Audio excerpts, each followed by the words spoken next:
මොනවද බං ඔය කරන්නේ? අක්කට පොලිෂ් කරනවද ඔබ? අයියෝ නෑ අම්මේ. මම මේ කල්පනා කරේ මෙච්චර මේ පඩි බෙලේ ඉන්නේ මොකටද අපිට මේක දිගේ එන්න පුළුවන්. මේ මං නාගත්තා. ඔන්න ඇවිල්ලා ඔබත් දැන් නාගනි. මරේ. නාන්න අම්මෝ අම්මේ මේ වැසේ නෑ වුණා ලෙඩ වෙනවා. ලෙඩ වුණොත් එහෙම බෙහෙත් ගන්න යන්න වෙනවා. බෙහෙත් ගන්න යන අලුත් ඇඳුමක් අඳින්න වෙනවා. අලුත් ඇඳුමක් ඇඳලා කියන්නේ ඒක ඇවිල්ලා හොදන්න වෙනවා. ඒක හේතුව කියන්නේ වේලන්න ඕනේ. මේ වැසේ කොහොමත්ම රෙදි වේලන්න බෑ. එක්ක ඔන්න එහෙ නාන්නෙම නැති ඉන්නේ අම්මේ. හවුරු දෙන්නේ නෑනේ අම්මේ මාවෙ ඉඳින්න.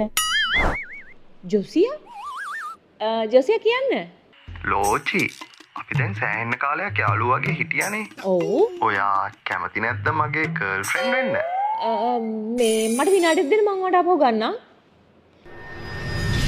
ජොසියා හොඳයි. හැබැයි රිලේෂන්ෂිප් එකකට යනවා කියන්නේ මීට වැඩිය ගොඩක් හිතන්න වෙනවා. මොකද මිනිහට කෙල්ලෙක් ඉන්නකොට මම මිනිහා මට chat කරේ. ඒ කියන්නේ මාත් එක්ක ඉන්නකොටත් මිනිහා වෙන කෙල්ලන්ට chat කරයි.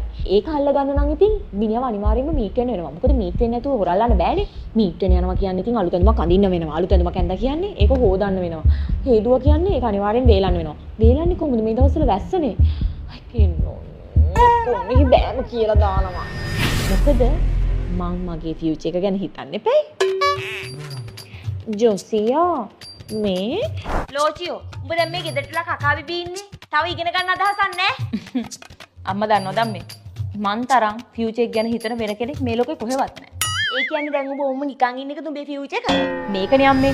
නිකන් හොඳට ඉගෙනගෙන වැඩක් නැහැ. හොඳ කරියර් ගයිඩන්ස් එකක් ගන්න ඕනේ. කරියර් ගයිඩන්ස් ගැන හොයලා බලද්දී කොහොමද මම රට යන්න ඉන්න නිසා පිටරට යුනිවර්සිටිස් වලට යන්න ලේසි පහසු සාධාරණ මිලකට තැනක් හොයාගන්නත් ඕනේ. හැබැයි ඉතින් එහෙම තැනක් හොයාගත්තත් මදිනේ.